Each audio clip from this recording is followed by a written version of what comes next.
Muy bien, vamos a ahora venir a la industria nacional del arte, más precisamente al cine, porque queremos hablar de una película que se estrena el próximo 8 de junio, se llama Laberintos Personales, e indaga en la historia de aquellas personas que fueron apropiadas en su nacimiento, no necesariamente como se conoce un poco más en la Argentina a partir de lo que fue lamentablemente la última dictadura militar, pero de todas maneras el tráfico de personas existe y muchas veces pasa por arriba, por adelante nuestro y no lo vemos. Aquí hay testimonios valiosos absolutamente. La película se estrena el próximo 8 de junio y Alejandra Perdomo, que es la directora de esta película y la que ha llevado adelante la recopilación de estas historias, está en comunicación con nosotros. Alejandra, ¿cómo te va? Buenas noches y gracias por atendernos. Aquí Javi Borelli y Lore Toso te saludamos. ¿Cómo estás?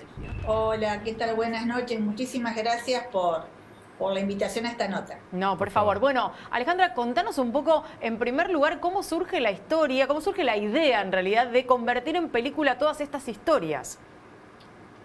Bueno, esto surge hace muchísimos años con una película anterior que yo estrené en el año 2014 llamada Nacidos Vivos y que aborda la temática de la vulneración del derecho a la identidad fuera de los casos de la época de la dictadura, ¿sí? Esta película se empezó a gestar, la anterior en el año 2010, y realmente con un recorrido enorme, no solamente en Argentina, sino que tuve la posibilidad de mostrarla en el exterior, porque el tema del robo de bebés, del tráfico de personas, no es algo propio nuestro, sino que se da a nivel mundial. Absolutamente. Y bueno, estando en pandemia, y muchas y muchos de los buscadores que desconocemos nuestra identidad de origen, dijimos, los años siguen pasando, seguimos sin que haya respuestas, sin tener herramientas eficaces para las búsquedas, y decidimos juntarnos y realizar una presentación ante la Justicia Federal con un amparo colectivo, que se realizó a través de una asociación civil que es Búsquedas Verdades Infinitas, presidida por una buscadora que cuando yo la entrevisté en el año 2012 estaba estudiando abogacía, viendo que no había realmente demasiadas cosas, ni se estaba encargando el Estado de allanarnos el camino. Con el paso de los años se recibió, se especializó. Y bueno, la idea de esta nueva película que recupera algunas de las voces que fueron entrevistadas en el 2012 es mostrar cómo estamos hoy después de una década sin recibir respuestas, habiendo recorrido y golpeado las puertas de un montón de organismos del Estado. El tiempo siguió pasando. Y entonces esta película es como un viaje al interior de cada una y cada uno de nosotros, con un montón de preguntas sin respuesta, y esperando que la Justicia Federal se expida y nos dé una resolución. Alejandra, bueno, primero felicitarte por la iniciativa, porque poder visibilizar estas cuestiones es muy importante, y también preguntarte si querés hacerlo en términos personales o si querés hacerlo a través de alguno de los casos que se cuentan en tu película. ¿Cómo es el proceso por medio del cual una persona, que deben ser muy variados, por eso te digo, si querés elegir algún caso, bueno, descubre quizás primero que no es hijo de sus padres, después que formó parte de un tipo de apropiación, por supuesto algo ilegal, y la recuperación de su identidad en un contexto donde eso, no tenés ayuda? ¿Cómo se va construyendo la identidad de esa persona cuando se da cuenta que no conoce a sus padres? Bueno, como yo digo, cada búsqueda y cada manera de procesar esto es absolutamente individual, ¿no? Porque también tiene que ver con nuestra construcción a lo largo de los años. No es lo mismo cuando una persona, una niña, un niño que fue apropiado, se entera o conoce la verdad o parte de la verdad muy en la niñez, a cuando te enteras a los 40, a los 50 años. De que toda tu vida, todo lo que te contaron es mentira. No es cierto, ¿no? Y también depende del contexto, depende de si cada uno de nosotros puede acceder a una terapia que nos ayude a sobrellevar Claro.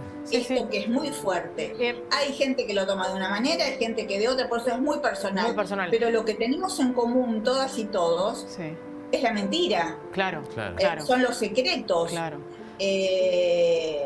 Alejandra, en esa cuestión, ¿no? La de la mentira, los secretos y demás, obviamente que, como decías vos, hay historias diversas, pero imagino también el impacto del vínculo con ese otro, ¿no? Que pudo haber tenido absolutamente toda la información de la apropiación o no, o haber sido alguien que a lo mejor de manera absolutamente inocente y con todo el amor del mundo decide adoptar o criar a un chico que no sabía cuál era concretamente su origen. Digo, ¿cómo se manejan esas cuestiones? ¿Cómo se hace para volver a creer en ese otro que de algún modo ha sido quien te mintió a lo largo de los años?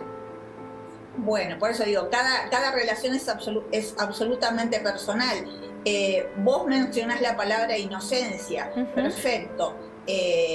Puede ser inocente una persona, una familia que anota a ese bebé, a esa bebé como propia, con una partida de nacimientos con datos falsos. Claro. Perfecto.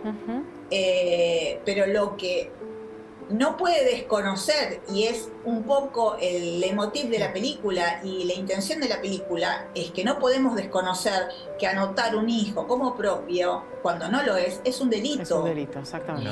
Pero ha estado tan naturalizado durante décadas, durante siglos, que nadie se lo cuestiona.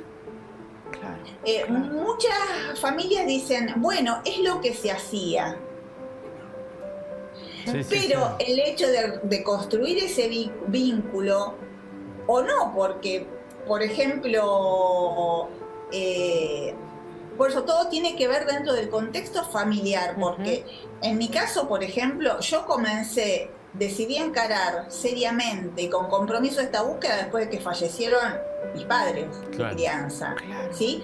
Porque a esto sumémosle la culpa, la mirada social que te dice, pero si vos fuiste criada con amor, ¿por qué querés revolver el pasado? Y no tiene en cuenta que es un derecho vulnerado el nuestro en la niñez, y que por eso hay familias que han criado a sus hijas, sus hijos con amorosidad, y hay otras que no tanto. Alejandra, y esas búsquedas, ¿no? Que en el caso de los nietos apropiados durante la última dictadura, aquellos que sospechan o tienen dudas, y también aprovechamos este momento para invitarlos a que traten de sacarse esas dudas, que existe el Banco Nacional de Datos Genéticos, donde se puede hacer un entrecruzamiento.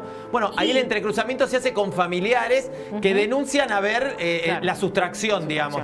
¿Qué pasa con el caso de ustedes? Claro, ¿cómo es? Bueno, nosotros no tenemos a dónde ir, o sí, hoy el organismo que está tomando nuestras historias hace muy poco tiempo es la CONADI, pero no nos pueden ingresar dentro del Banco Nacional de Datos Genéticos porque solamente corresponde a un periodo. Claro. Tenemos esa restricción. Y nosotros lo que estamos pidiendo a la justicia es que si no es en este Banco Nacional, que se cree otro, o que haya un espacio, un lugar para poder hacerlo, porque si no tenemos entrecruzamiento de datos entre las hijas e hijos que desconocemos nuestro origen y aquellas mamás, aquellas mujeres que quizás en su adolescencia o en estado de vulnerabilidad absoluta durante el parto les arrebataron a sus bebés, o de manera consciente, o directamente mintiéndole, diciéndole tu bebé nació muerto, nosotros nos vamos a encargar de todo, no te hagas problema. Algunas de esas madres tienen una partida de defunción y años después se enteraron que ese lugar está denunciado por todos lados. Qué locura. Algunas de estas mujeres no les dieron nada ni les mostraron el cuerpo. Por eso está todo viciado y tiene que ver con una práctica delictiva. Alejandra, hay mucho por hacer todavía. Sí, sí. Digo, las cifras son tremendas. Vemos este número de 3 millones de personas que no desconocen su verdadera identidad, pero celebramos entonces que el próximo 8 haya un estreno de la película. Sí, y los acompañamos también en su reclamo porque ese derecho a la identidad, bueno, se ejercite y ustedes puedan tener una mayor facilidad por parte del Estado para encontrar a sus padres, que es a quienes están buscando. Muchas gracias. No, muchísimas gracias a ustedes por la entrevista. Por favor.